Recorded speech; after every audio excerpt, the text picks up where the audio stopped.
Movie start होती है तो हम देखते हैं कि कोरियन पेनिनसुला में वो ज़ॉम्बी वायरस पूरी तरह आउटब्रेक हो चुका था और उसी वक्त हम कैप्टन जियोन स्यूक को देखते हैं जो अपनी सिस्टर की फैमिली को एक शिप पर ले जा रहा था और वो शिप उन्हें कोरिया से बाहर लेकर जाने वाला था। रास्ते में उन्हें एक आदमी मिलता है जो उनसे मदद मांग रहा था और उसके साथ उसकी वाइफ और 2 बेटियां भी थी। जियोन स्यूक देखता है कि उस आदमी के ऊपर बहुत सारा खून लगा हुआ है और तब वो सोचता है कि शायद इस आदमी को भी उन ज़ॉम्बीज़ ने काट लिया है और यही सोचकर वो उन्हें छोड़कर आगे बढ़ने लगता है। तब उस आदमी की वाइफ उसे कहती है कि तुम कम से कम मेरी एक बेटी को ही ले जाओ, लेकिन जियोन स्यूक उन्हें इग्नोर करके आगे बढ़ जाता है। वो शिप पर पहुंच जाते हैं और शिप कोरिया से निकल जाती है। उस शिप को जापान जाना था, लेकिन जॉर्ज को पता चलता है कि शिप को जापान की बजाय हांगकांग लेकर जाया जा रहा है। तब वो कैप्टन से बात करने जाता है और उसके जाते ही उस कैबिन में एक इन्फेक्टेड ज़ॉम्बी में तब्दील हो जाता है। ज़ॉम्बी को देखकर उस पूरी शिप में हलचल मच जाती है और जियोन के ब्रदर इन लॉ चुनमिन जो उस वक्त सप्लाई की लाइन में खड़े हुए थे उन्हें भी ये सब कुछ पता चल जाता है। और जब जियोन को इस बात की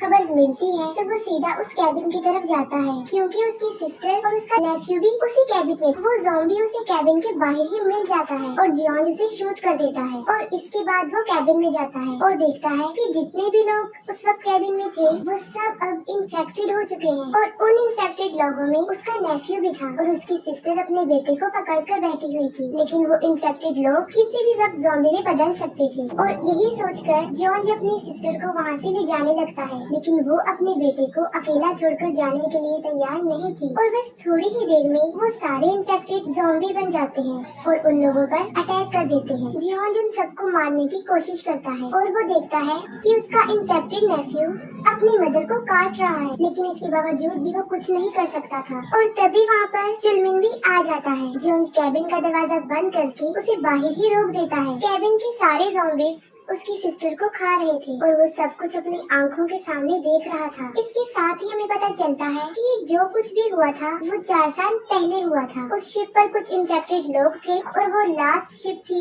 जो हांगकांग गई थी। फिर हमें 4 साल के बाद का टाइम दिखाया जाता है जहाँ पर हमें जॉन और चुलमिन दिखाए जाते हैं जो अब हांगकांग में ही रह रहे थे। हांगकांग के लोकल लोग उन लोगों को पसंद नहीं करते थे क्योंकि वो रेफ्यूजीज थे। एक दिन कुछ गैंग मेंबर्स उनके पास आते हैं और उन्हें अपने बॉस के पास लेकर जाते हैं। उनका बॉस उन लोगों को एक जॉब ऑफर करता है। उन लोगों को 4 लोगों की एक टीम बनाकर दोबारा से कोरियन पेनिनसुला में जाना था जो अभी भी क्वारंटीन है और ज़ॉम्बी से भरा हुआ है। उनका टारगेट ये था कि पेनिनसुला में उन्होंने एक फूड ट्रक बाहर निकालना था जिसमें तकरीबन $20 मिलियन भरे हुए थे और शर्त ये रख दी गई थी कि काम पूरा होने के बाद उन मेंबर्स को भी 2.5 मिलियन मिलेंगे। और इसके साथ ही वो उन्हें ज़ॉम्बी से बचने की कुछ इंस्ट्रक्शंस भी बताता है कि ज़ॉम्बीज़ को रात में नजर नहीं आता और रात को वो ज़ॉम्बीज़ आवाज का सहारा लेते हैं। तब वो कहता है कि वो लोग रात में ये काम आसानी से कर सकते हैं। उन्हें 2 सैटेलाइट फोन देकर शिप के थ्रू बताई गई लोकेशन पर पहुंचा दिया जाता है और जब वो अपना मिशन कंप्लीट कर ले तो वापसी पर वो इन फोन्स का इस्तेमाल कर सकते। वो उस जगह के पास पहुंच जाते हैं जहाँ पर वो ट्रक खड़ा हुआ था। तब जॉन उस ट्रक को पास जाकर चेक करता है। तब उसे पता चलता है कि वो ट्रक उन लोगों का नहीं है। जॉन जब ट्रक को चेक करके वापस आ रहा होता है तब उसे किसी की आवाज आती है। वो देखता है कि एक बिल्डिंग जो गिरी हुई है और उसपे ज़ॉम्बीज़ भरे हुए थे और वो बिल्डिंग थी भी गिलास की, इसलिए उनका कोई भी भरोसा नहीं किया जा सकता था। तब जॉन जल्दी से आकर गाड़ी में बैठ जाता है और वो फिर से अपना ट्रक फाइंड करने लगते हैं। उन्हें एक और ट्रक नजर आता है और इस बार जियोन अकेला नहीं जाता, उसके साथ चुलमिन और उनका एक और पार्टनर भी साथ जाता है। वहाँ पर वो लोग अकेले नहीं थे, कोई और भी था जो उन लोगों पर मुसलसल नजर रखे हुआ था। वो ट्रक को खोलकर देखते हैं कि वो पूरा पैसों से भरा हुआ है। ट्रक को ढूंढने का मिशन तो उनका पूरा हो जाता है और अब वहाँ से निकलने का टाइम आ गया था। वो देखते हैं कि उस ट्रक का ड्राइवर भी एक ज़ॉम्बी बन गया है और उन्हें लग रहा था कि शायद वो मर चुका है, लेकिन ये सोच उनकी बिल्कुल गलत थी। जैसे ही चुनमिन ट्रक के अंदर जाने लगता है वो उस पर झपट पड़ता है जिससे ट्रक का हॉर्न प्रेस हो जाता है और पूरे एरिया में उस हॉर्न की आवाज गूंज जाती है। ये आवाज सुनकर वो सारे ज़ॉम्बीज़ अलर्ट होकर उनकी तरफ बढ़ने लगते हैं और ये स्लो ज़ॉम्बीज़ नहीं थे बल्कि कोरिया के अल्ट्रा फास्ट ज़ॉम्बी थे। जॉन जल्दी से उस ट्रक ड्राइवर को मार देता है और उनका एक साथी उस ट्रक को स्टार्ट करता है और इसी दौरान जियोन बाकी ज़ॉम्बीज़ को भी मारने लगता है, लेकिन वो तादाद में काफी ज्यादा थे। चिलमिन वापस कार में जाकर बैठ जाता है और ट्रक स्टार्ट होते ही जॉन भी उसमें बैठ जाता है और इतनी डिफिकल्टीज होने के बावजूद भी वो ट्रक को वहाँ से निकालने में कामयाब हो जाते हैं। और अब बारी थी वो सैटेलाइट फोन यूज करने की, लेकिन इससे पहले कि वो उन्हें यूज कर पाते कोई बहुत सारी फ्लेज उनके सामने फेंक देता है और ये उन लोगों के लिए उनके सामने बिछाया गया ट्रैप था ताकि लाइट पैदा होने की वजह से ज़ॉम्बीज़ उनकी तरफ आ सके। और ऐसा होने भी लगता है, ज़ॉम्बीज़ उनकी तरफ बढ़ने लगते हैं और वो जल्दबाजी की वजह से अपनी गाड़ियाँ भगाने लगते हैं और तभी उनकी कार क्रैश हो जाती है और उनका ट्रक भी उससे टकरा जाता है और जियोन सीधा ट्रक से बाहर जाकर गिरता है। वो देखता है कि उसके तीनों साथी मर गए हैं, लेकिन असल में ऐसा नहीं था। चिलमिन जल्दी से ट्रक के पीछे घुस गया था और ट्रक ड्राइवर भी अभी जिंदा था, लेकिन जॉन्स के पास इतना टाइम नहीं था कि वो उन्हें चेक करे। ज़ॉम्बीज़ ने चारों तरफ से उसको घेर लिया था और उनसे मुकाबला करके एक वक्त ऐसा आता है कि वो हार मान जाता है और तभी कार आके उसकी हेल्प करती है और उस कार को एक लड़की जियोन ड्राइव कर रही थी, उसके साथ उसकी छोटी बहन भी बैठी हुई थी। वो जियोन्स को कार में बिठाकर वहाँ से निकलते हैं, लेकिन ज़ॉम्बीज़ जो कि हर तरफ फैले हुए थे और बड़ी मुश्किल से जियोन उन ज़ॉम्बीज़ से कार को बचाकर वहाँ से भागती है। जियोन कार को एक ब्रिज के नीचे पार्क कर देती है क्योंकि सामने ज़ॉम्बीज़ का एक बहुत बड़ा झुंड था। और अब यहाँ पर जून की छोटी सिस्टर यूजिन समझदारी का काफी मुजाहिरा करती है। वो अपनी रिमोट कंट्रोल कार निकालती है जिस पर उसने काफी हैवी टेक्नोलॉजी लगाई हुई थी। उससे वो ज़ॉम्बीज़ का ध्यान बटाती है और वो लोग सही सलामत वहाँ से निकल जाते हैं। फिर वो अपने घर पहुँच जाते हैं जहाँ पर उनकी मदर एंड फादर थे और ये दोनों हस्बैंड और वाइफ वही थे जिन्हें 4 साल पहले जॉन्स इग्नोर करके चला गया था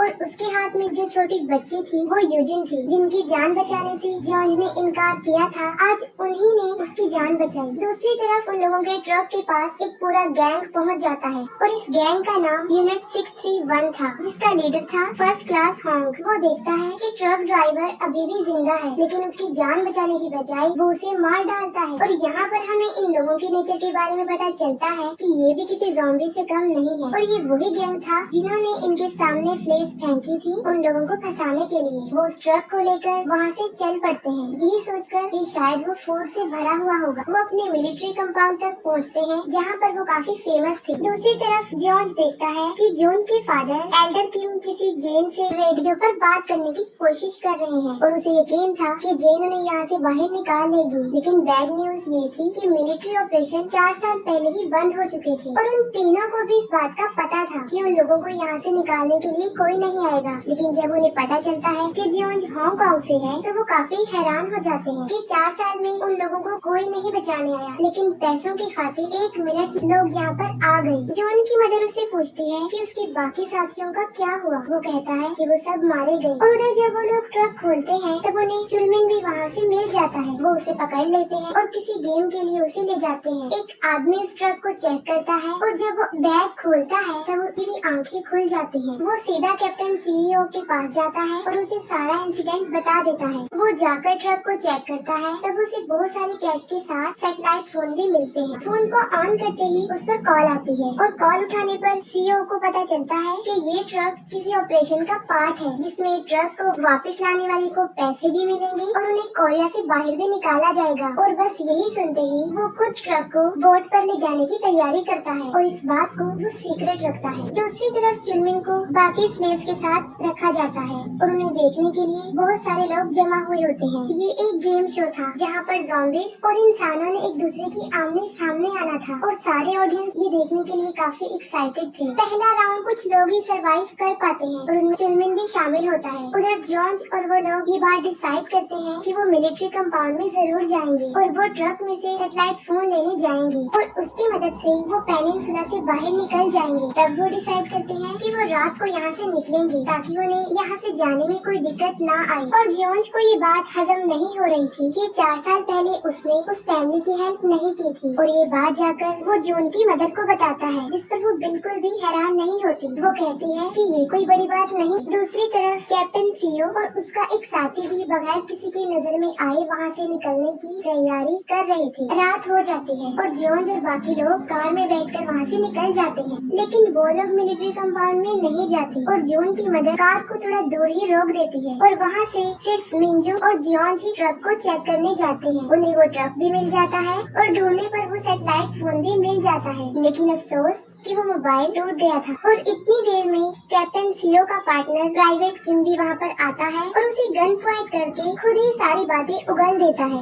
कि वो और कैप्टन सीओ दोनों ही वहाँ से निकलना चाहते हैं। और सीओ को इस पूरे ऑपरेशन के बारे में एक सैटेलाइट फोन के जरिए पता चला है जो उसके रूम में ही है। ये सुनते ही जॉन समझ जाता है कि उन्हें चुलमिन का फोन मिला है और इतने में वो किम ये बात भी उगल देता है कि हमें उस ट्रक में से एक आदमी भी मिला था जो अब उस क्रेजी गेम का पार्ट है। ये सुनते ही जॉन उसे बचाने के लिए वहाँ से भाग जाता है। उसके जाते ही कैप्टन सीओ भी वहाँ पर आ जाता है। वो बात करने में बिल्कुल इंटरेस्टेड नहीं था, इसलिए वो फायरिंग शुरू कर देता है। तब मिंजू गाड़ी रिवर्स करके उसे ठोक देती है और उसकी पॉकेट से वो सैटेलाइट फोन भी निकाल लेती है। लेकिन यहाँ पर एक गड़बड़ हो जाती है। गोलियों की आवाज सुनकर सारे ज़ॉम्बीज़ उनकी तरफ बढ़ने लगते हैं। बिल्कुल ठीक वक्त पर जॉन जिस शो गेम में पहुँच जाता है और चुलमिन को बचा लेता है। वो दोनों ज़ॉम्बीज़ और गैंग मेंबर से बचकर वहाँ से बाहर निकलते हैं, लेकिन एक ज़ॉम्बी जॉर्ज को पकड़ लेता है। और अब चुलमिन के पास दो रास्ते थे, या तो वो अपनी जान बचाकर वहाँ से भाग जाता या वो गन के जरिए जॉर्ज को बचा सकता था। और डेफिनेटली वो सेकंड ऑप्शन को ही प्रेफर करता है। वो गन से उस ज़ॉम्बी को उड़ाकर जॉर्ज को बचा लेता है। लेकिन तभी उस गेम का लीडर सार्जेंट उसे पीछे से शूट कर देता है। उसे मरा हुआ देखकर जॉर्ज काफी शॉक्ड हो जाता है।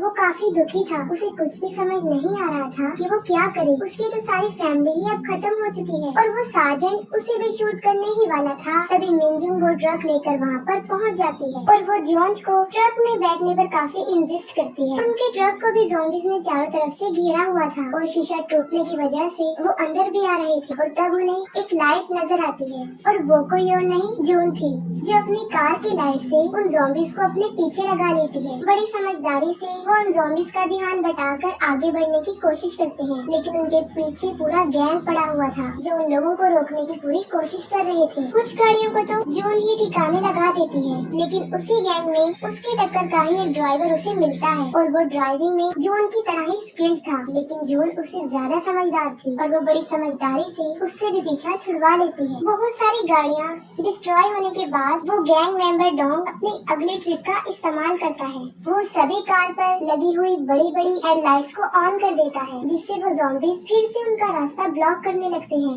जून बड़ी समझदारी से अपना सारा रास्ता क्लियर करती है और जॉर्ज उनकी लाइट को शूट करता है। इतनी समझदारी का मुजाहिरा करते हुए उनका ट्रक ज़ॉम्बी से बच जाता है और पिछली सारी गाड़ियाँ ज़ॉम्बीज़ के घेराव में आ जाती हैं। पोर्ट पर पहुंचकर वो देखते हैं कि शिप उनके लिए बिल्कुल तैयार खड़ा था। अब वो लोग काफी खुश थे और तभी एक कार उनकी कार को टक्कर मारती है और मिंजन देखती है तो वो काफी शॉक्ड हो जाती है, क्योंकि उस कार में उसकी पूरी फैमिली थी और टक्कर मारने वाला कोई और नहीं बल्कि कैप्टन सीओ था। वो जून को गन पॉइंट पर पकड़ लेता है और उनके सारे हथियार नीचे रखवा देता है। अब वो जितना पागल था वो जून को कभी भी मार सकता था। अब यहाँ पर एक बार फिर से वो छोटी बच्ची यूजिन समझदारी का मुजाहिरा करती है। वो अपनी रिमोट कार से उसका ध्यान बटाती है और जून आजाद हो जाती है, लेकिन सीओ यूजिन को देख लेता है और वो उसकी तरफ गोली चलाने लगता है। तभी सामने से एक आदमी आ जाता है जो कि उसी गैंग का था और गोली उसे लग जाती है। मिंजुन जल्दी से अपनी गन उठाती है, लेकिन इससे पहले ही सीओ उसके पाँव में शूट कर देता है और ट्रक लेकर वहाँ से भाग जाता है। वहाँ से जाने का टिकट भी उसके पास अवेलेबल था और एक बार फिर से वो लोग पेनिनसुला में ही फंस जाते हैं। वो ट्रक लेकर शिप पर पहुँच जाता है और वो लोग चेक करते हैं कि ट्रक में कैश है या नहीं। अपना truck as it is receive करने पर भी